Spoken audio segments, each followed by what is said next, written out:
Good morning, welcome back. My today's topic is limitations of per capita income, जिसको हम average income के नाम से भी जानते हैं. इससे रिलेटेड कुछ क्वेश्चंस भी आज हम देखने वाले हैं और क्या लिमिटेशंस है और वो लिमिटेशंस क्यों है, ये सारी चीजें आज हम समझने वाले हैं. हमने हमारे प्रीवियस वीडियो में क्या देखा था कि किस तरीके से नेशनल इनकम है ना, उसको पॉपुलेशन से डिवाइड करने के बाद हमने पर कैपिटा इनकम निकाला था और ये भी बोला था कि वर्ल्ड बैंक ने पर कैपिटा इनकम के कंसेप्ट को माना है और उसी के अकॉर्डिंग उसने क्या किया, कंट्रीज को कैटेगराइज किया है कि ये रिच कंट्री है, ये पुअर कंट्री है, इस तरीके से उसने कैटेगराइज किया था. फिर उसी चीज को हमने स्टेट पे लाकर समझा था कि केरला, हरियाणा और कुछ ऐसे स्टेट्स लिए थे एग्जाम्पल में, जिससे ये चीज क्लियर हो गई थी कि पर कैपिटा इनकम ज्यादा होना ये डेवलप कंट्री का साइन नहीं है. क्यों? क्योंकि केरला के अंदर हेल्थ फैसिलिटीज अच्छी थी कंपेयर टू जिसका पर कैपिटा इनकम ज्यादा था उससे भी, है ना. फिर एजुकेशनल फैसिलिटीज वहां पर बहुत अच्छी थी compare to per capita income जिनका ज्यादा था ऐसे स्टेट से. तो ये चीज तो क्लियर हो गई कि कहीं ना कहीं ड्रॉबैक्स है. अगर हम सिर्फ पर कैपिटा इनकम से कंट्री को डेवलप और ये सब बोलते हैं कि नहीं रिच कंट्री है, डेवलप है, तो वो कोई जरूरी नहीं है. चलिए तो लिमिटेशंस की तरफ चलते हैं. कुछ क्वेश्चंस बन रहे हैं तो क्वेश्चन वाइज चलते हैं. Why do you think average income is an important criterion for development? Explain. अब यहाँ पर एवरेज इनकम मीन्स पर कैपिटा इनकम है ना, दिमाग में रखना ये चीज. क्वेश्चन पर कैपिटा इनकम से पूछा जाए या एवरेज इनकम से, दोनों सेम है. आपको क्या लगता है कि एवरेज इनकम इंपॉर्टेंट क्राइटेरिया है देश को कैटेगराइज करने का? एक्सप्लेन.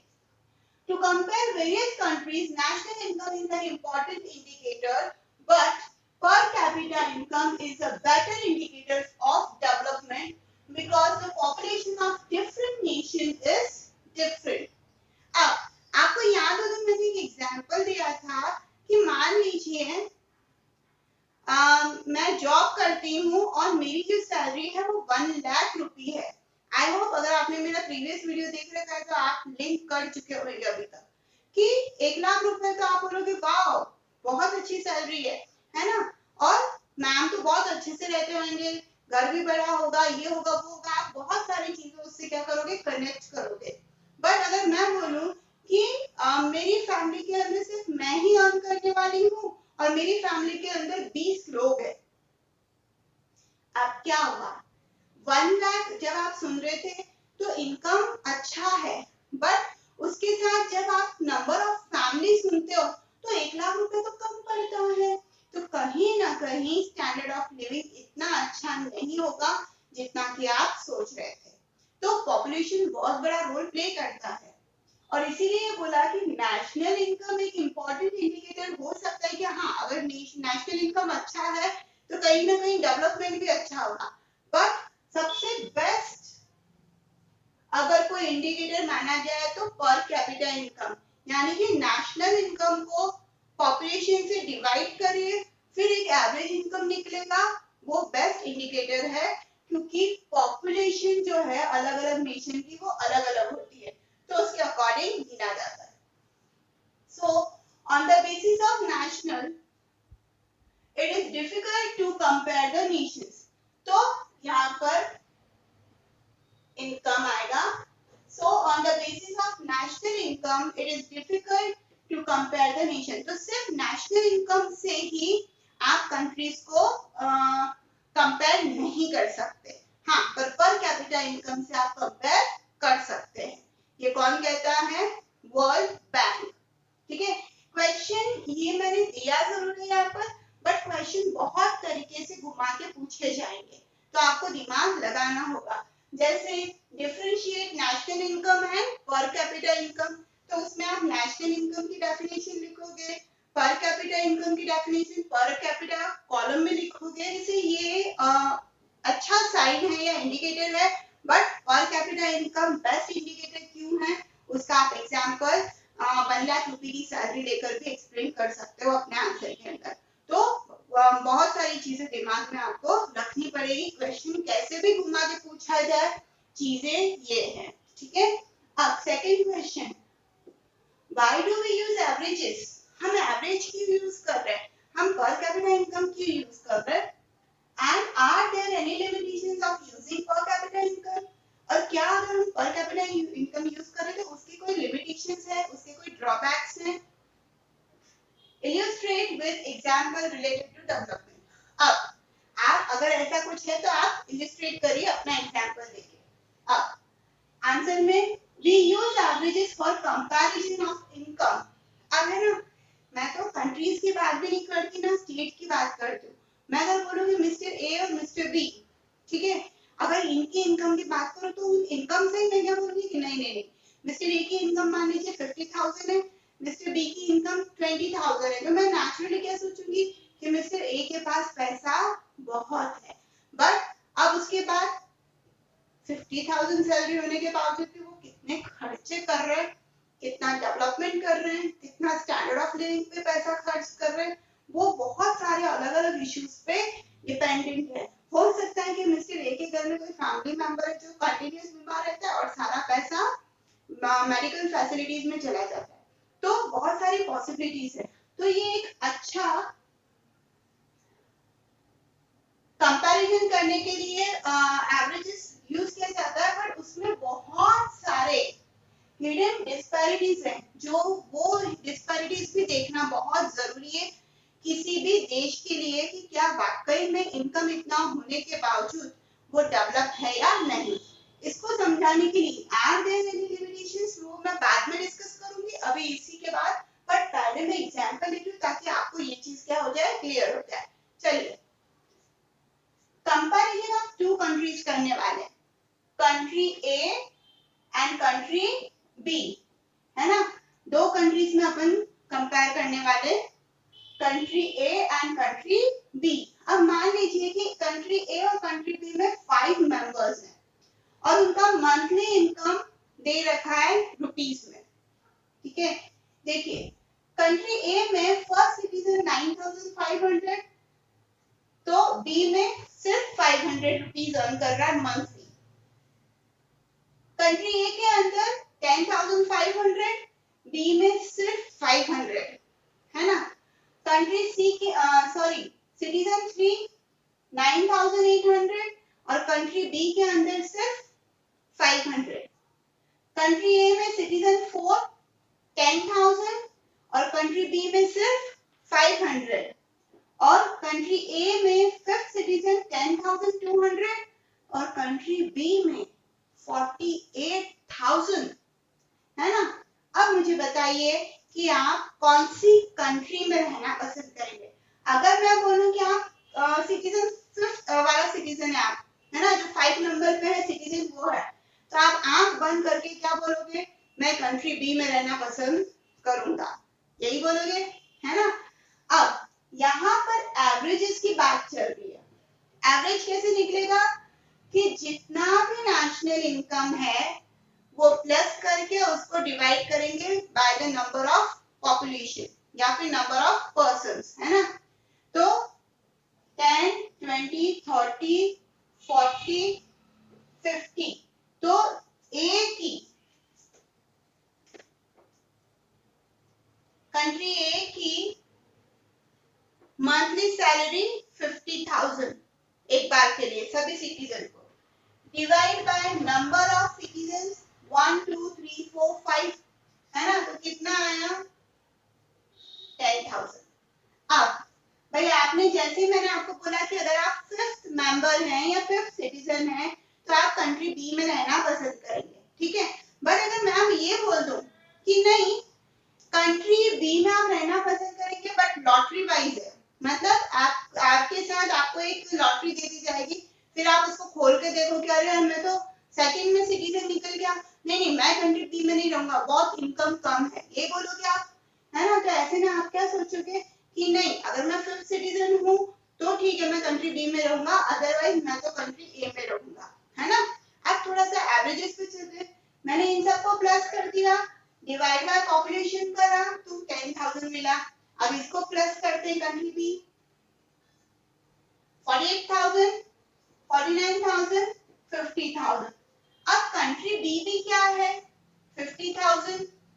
नंबर ऑफ पॉपुलेशन या फिर नंबर ऑफ पर्सन्स, पॉपुलेशन देखी जाए तो वो 5 है, डिवाइड बाय 5 किया तो ये भी क्या है? 10,000।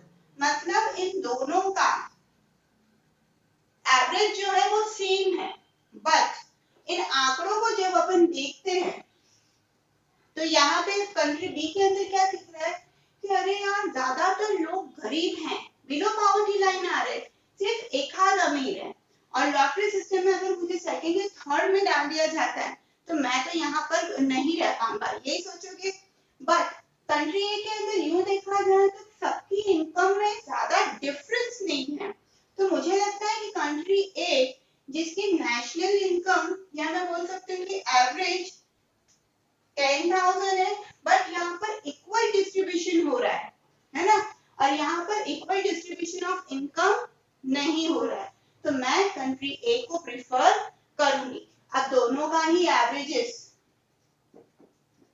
इक्वल है, बट स्टिल हम क्या करेंगे? कंट्री ए के अंदर रहना पसंद करेंगे। आई बात समझ में?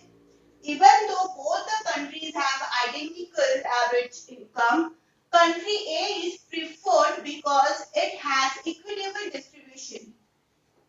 कंट्री ए के अंदर इनकम का जो डिस्ट्रीब्यूशन है वो एकदम सही है, बहुत कम फर्क है, इक्वली दिखता है यूं देखा जाए तो, बट कंट्री बी में नहीं दिखता। तो ऐसे में अगर सिटीजनशिप किसी और नंबर की दे दी जाए, थर्ड, सेकंड, फोर्थ, फर्स्ट की, तो वो पॉवर्टी लाइन में आ जाएगा, जो कि हमें नहीं रहना। हमें इतना अनइक्वल डिस्ट्रीब्यूशन नहीं चाहिए कि जो अमीर है वो बहुत अमीर है और जो गरीब है वो बहुत गरीब है, नहीं, है ना। तो इसलिए हम कंट्री ए के अंदर रहना प्रिफर करेंगे। In this country people are neither very rich nor extremely poor. इस कंट्री के अंदर ना तो बहुत ज्यादा अमीर लोग हैं और ना ही बहुत ज्यादा गरीब लोग हैं, जबकि कंट्री बी में ऐसा नहीं है। अब मुझे बताइए, वर्ल्ड बैंक जो बोलते हैं कि पर कैपिटा इनकम के अकॉर्डिंग डेवलपमेंट है कंट्री के अंदर, या फिर वो अमीर कंट्री है या गरीब कंट्री है, तो लिमिटेशंस तो है ना। यहाँ पर तो एवरेजेस सेम है, उसके बावजूद भी यहाँ पर गरीबी ज्यादा है और यहाँ पर इक्वल डिस्ट्रीब्यूशन ऑफ इनकम दिखता है, और इसीलिए इसमें लिमिटेशंस आ रहे हैं। चलिए आंसर को कंटिन्यू करते हैं और आगे बढ़ते हैं। अब देखते हैं कि किस तरीके से वर्ल्ड बैंक के द्वारा जो क्राइटेरिया बनाया गया था कि पर कैपिटा इनकम बेस्ट तरीका है, बेस्ट इंडिकेटर है दो कंट्रीज को कंपेयर करने का, तो उसके कुछ लिमिटेशंस और वो वाला आंसर, ठीक है। लिमिटेशंस ऑफ पर capita income and the criteria used by the world bank, उसके लिमिटेशंस देखना है। Average income is not only the factor important for the development. Average income और डेवलपमेंट के लिए यानी पर कैपिटा इनकम सिर्फ एक अकेला फैक्टर नहीं हो सकता किसी भी देश के डेवलपमेंट का। These factors hides the other important factors such as distribution of income which also affect development. अब क्या होता है कि सिर्फ ये जो एवरेज इनकम का फैक्टर है ये बहुत सारी दूसरी चीजों को हाइड कर लेता है, छुपा लेता है, जैसे कि डिस्ट्रीब्यूशन ऑफ इनकम। जैसे कि अभी हमने रिसेंटली देखा था कि कंट्री ए और कंट्री बी का एवरेज इनकम सेम है, बट कंट्री बी के लोग बहुत ज्यादा मात्रा में गरीब हैं, मतलब डिस्ट्रीब्यूशन ऑफ इनकम जो है उसके बीच सही नहीं है। दोनों ही कंट्रीज का एवरेज इनकम सेम होने के बावजूद भी सभी सिटीजन की जो इनकम है उसमें रात दिन का फर्क है ए और बी के बीच के, है ना। तो ये जरूरी नहीं कि ये डेवलपमेंट को शो करे। Besides money or income, one would like to consider many other things like job security, working atmosphere, education facilities, health facilities, public facilities, etc. World Bank does not provide these things. अब है ना, money और income के अलावा दूसरे factors भी बहुत important होते हैं हमारी लाइफ के अंदर। जैसे अगर मैं बहुत सारा पैसा कमा रही हूँ बट मुझे जॉब सिक्योरिटी नहीं है, तो मैं वहां पर कैसे काम करूंगी, या फिर वहां पर फ्रेंडली एनवायरनमेंट नहीं है, वर्किंग एनवायरनमेंट अच्छा नहीं है, तो मैं कैसे काम करूंगी, पॉसिबल ही नहीं है मेरे लिए काम करना। तो ये बहुत सारी चीजें, एजुकेशन फैसिलिटीज मिल रही है उस देश के अंदर या नहीं मिल रहा है, हेल्थ फैसिलिटीज है या नहीं है। तो ये सारी चीजें मैटर करती है, सिर्फ मनी मैटर नहीं करता है। और वर्ल्ड बैंक ने क्या किया, इन सारे फैक्टर्स के ऊपर ध्यान नहीं दिया है, तो ये भी एक ड्रॉबैक है। The criteria used by World Bank covers only the economic aspect. Criteria जो वर्ल्ड बैंक ने निकाला था पर कैपिटा इनकम का, वो सिर्फ इकोनॉमिक एस्पेक्ट को शो करता है। अब उसमें इक्वल डिस्ट्रीब्यूशन है या नहीं इनकम का, वो उससे कोई लेना देना नहीं है। बस एवरेज इनकम अच्छा है तो वो रिच कंट्री है या वो डेवलप कंट्री है, ये मान लिए। तो इसीलिए पर कैपिटा इनकम का आइडिया जो कि वर्ल्ड बैंक के द्वारा निकाला गया, वो सरासर गलत माना गया। तो फिर कौन सा क्राइटेरिया निकाला गया, आगे हम पढ़ने वाले यूएनडीपी, तो उसमें आपको क्लियर हो जाएगा। अब लिमिटेशंस ऑफ पर कैपिटा इनकम में आपने ये 3 पॉइंट्स लिख लिए, बट क्वेश्चन घुमा के पूछा जा सकता है ना। तो सेकंड वाले पॉइंट पे एक क्वेश्चन बन रहा है, ध्यान दीजिए। डिसाइड साइज ऑफ पर capita income, what other property of income is important in comparing 2 और मोर सोसाइटीज। अब पर कैपिटा इनकम के अलावा कौन-कौन सी दूसरी चीजें हैं जो कंपेयर होनी चाहिए या इम्पोर्टेंट है कंपेयर करना, जिसके लिए दो या दो सोसाइटी में जब आप कंपैरिजन कर रहे हो तो ये फैक्टर्स इम्पोर्टेंट है। कौन-कौन से factors, besides money, besides per capita income या besides average income, what should like to consider, what job security, working atmosphere, educational facilities, health facilities, है ना। सेकंड के ऊपर 3 मार्क के लिए क्वेश्चन आ सकता है। पॉइंट सेकंड, लिमिटेशंस ऑफ पर कैपिटा इनकम में आपको ये तीनों पॉइंट लिखने हैं, बट एक छोटा क्वेश्चन और बन रहा है और उसका आंसर है पॉइंट 2, यहां से लेकर यहाँ तक क्वेश्चन ये रहा।